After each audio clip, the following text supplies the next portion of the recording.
So. Oh, is this the lecture hall with Seymour Hersh? I'm looking for the one with Seymour Hersh because it's a policy and press hall event. So shouldn't we be talking about the Nord Stream since that's the biggest story of the century? And you guys, I'm sorry. I mean, you have the executive editor of the New York Times there who came out with a phony story to try and block Seymour Hersh. It's just kind of funny how that happened, I mean, did you even acknowledge Seymour Hersh?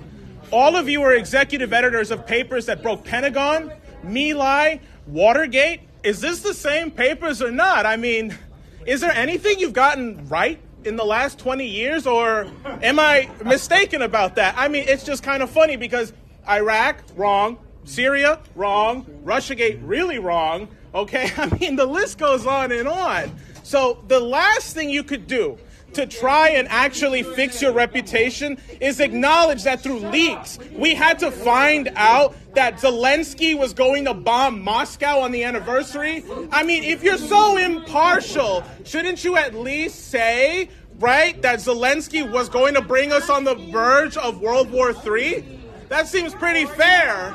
While Julian Assange rots in prison, all of you've got, fat checks because he's in jail for doing your job. And you know what? Tucker Carlson ain't no Seymour Hersh, but he did something you guys are scared to do. Speak the truth and actually be critical of the war, which is why he was actually fired from Fox, because you are all cowards. Every single one of you. None of you have actually had any relevancy. And you know what? The mainstream press is now dying. Nobody's ever going to listen to you again. You have no credibility with the public. The only people who care about what you have to say are elite assholes who have nothing productive to say anymore. And it's dying off.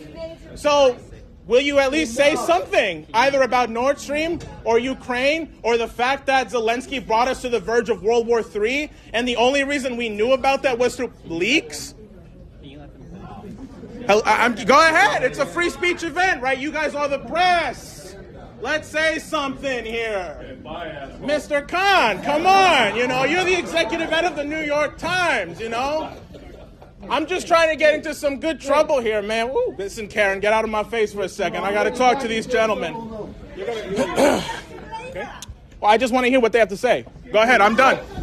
Wait your turn. Wait your turn. You're not going to tell to you. Come.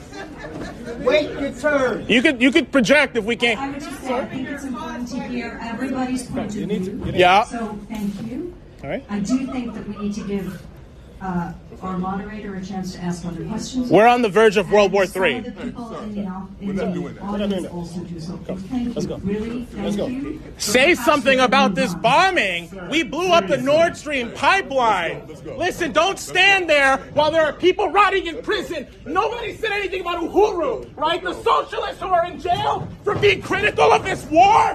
God damn it. Let's go. At least say something about the people in jail for being critical of this war. They don't deserve to be in prison right now.